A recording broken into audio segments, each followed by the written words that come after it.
writing about sports can be such a path into your memories.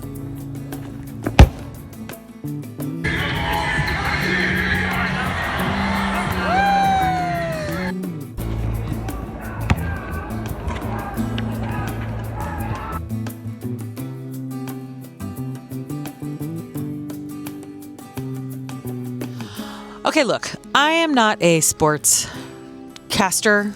I am not a professional sports person by any stretch. I am an artist, a mom, and a former publishing person. Not exactly the sportiest of careers.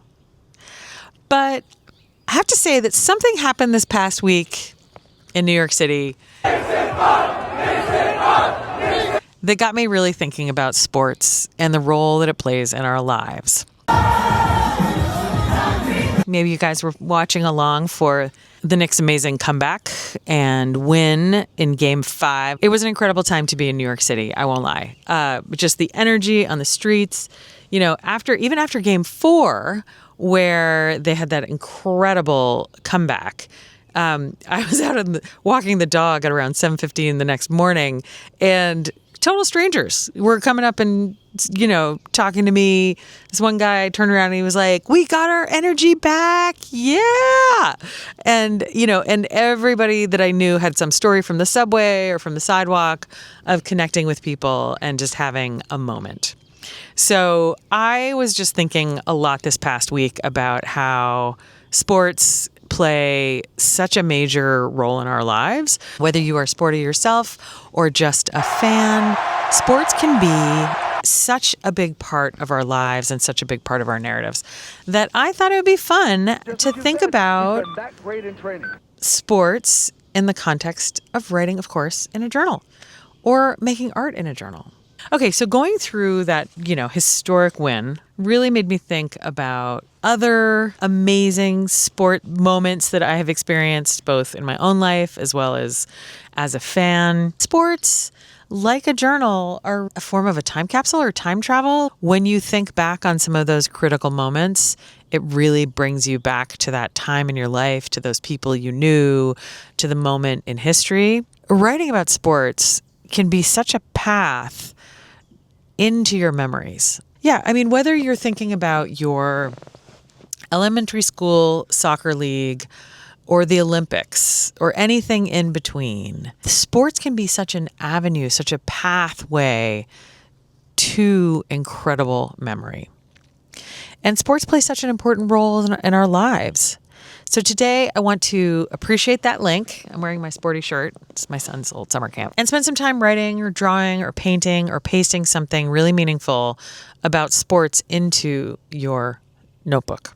One of my earliest memories of sports is emblazoned in my mind. It was 1984, and I was about 12. And there was this downhill racer named Bill Johnson.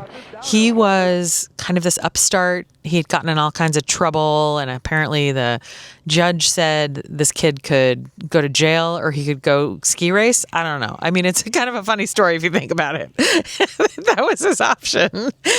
But I remember watching, he did win the Olympic gold. I think he was the first American downhill racer to win the gold. But the race that I remember really well from that season was a World Cup race in Wengen in Switzerland. And in that race, Bill Johnson lost his footing, lost his balance, probably caught an edge, and went off the course and up on one ski, managed to regain his balance and his composure. He took himself back onto the course and went on to win the race. There was something when I witnessed that experience, that comeback, that just kind of like opened something up for me. Like, I felt like if that guy could win in that way after such a horrific run, totally out of control, that there was hope for me. And I went on to, the following year I joined a ski team. And 2 years after that, I got most improved and most valuable. The ski team wasn't that good. Let's be honest. That wasn't that big of an accomplishment. At that time, I remember thinking anybody can do anything. That was Bill Johnson. He was somebody special. I was 12 when I saw that race, and I can safely say it changed the course of my life. But I remember so much about that time, and part of it was because of that incredible ski season. I've written about that time in my life, both when I was a child, when I was younger, and in more recent years. It was a special time for me. It was a time when I was figuring out what kind of person I wanted to be. Our sports madness will continue through the summer. Here in North America, we've got the World Cup with games happening in Mexico, the United States, and in Canada. A friend recently sent a very funny Reddit thread, which was about the experiences of tourists who have come for the World Cup and what they have observed and learned about the United States. And it is just delightful. And I think it highlights some of the culture that we see around the matches.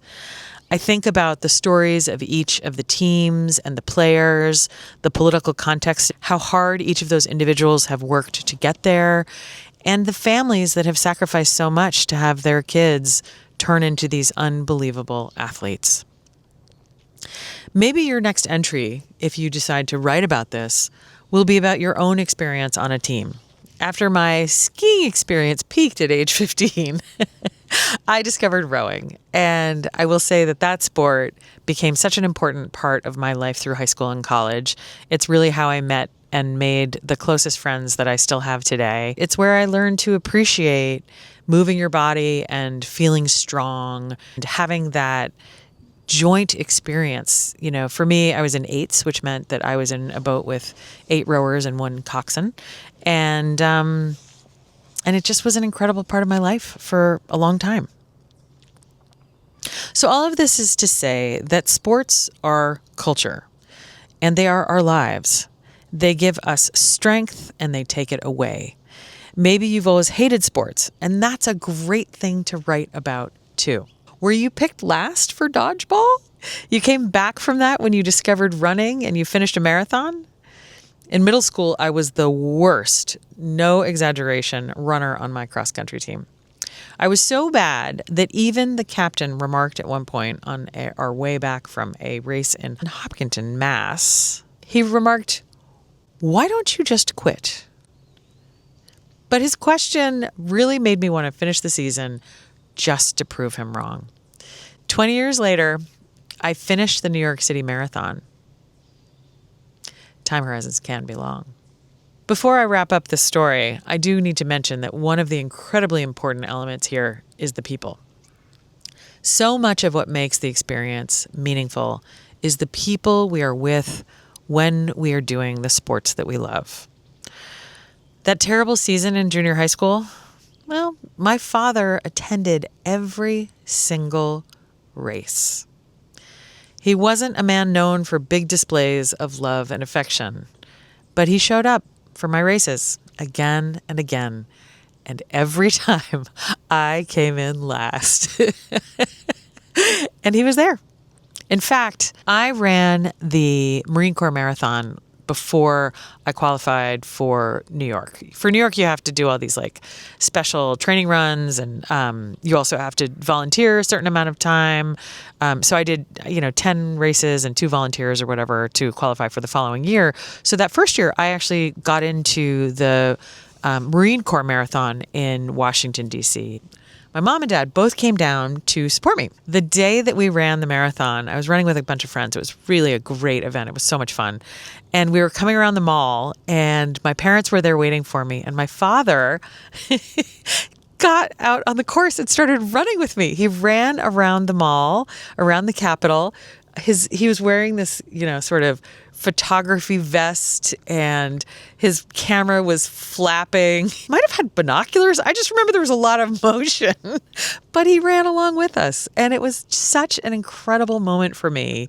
And I felt so, humbled that he was still so supportive. And I was a grown-up. I was in my 30s. So it was just such a fond memory. It was a really, really wonderful day. So what's your sports story? What championship did you witness or win? What heartache have you experienced in the arena? What incredible victory have you celebrated with friends? Write it down. Make a sketch of it. This is what journals are for, to preserve our memories and to create a time capsule to one day savor. I feel like I have another sports story in me still, even now. Maybe an epic hike, maybe the Appalachian Trail or the Pacific Crest Trail, or I'm told there's something in Sweden called the King's Trail that one can cross-country ski 10 days. That is very much on my list. Or maybe a bike ride from New York City to Alaska by way of Canada. We'll see. I'll keep you posted. Maybe you have a sports story in you yet to come yourself. If you do, please put it down below. I would love to know what you're planning to do. What is your major quest? What are you thinking about? And how are you going to write about it in your journal to make it become a reality? I hope that you have fun watching some of the soccer this summer, football for my European friends. And I hope that you have fun going down this path with me. All right. Talk soon. Thanks, everybody. Bye. Wait, do you want to share anything? Do you have a sports story you want to share? No. Please tell me your favorite sports story. It can be like about a game you went to, or it can be about a game you played. You're going to roll down this hill while I'm trying to make a video? Okay. Yeah, so much for making a video. Uh-oh, careful of the rock. Okay.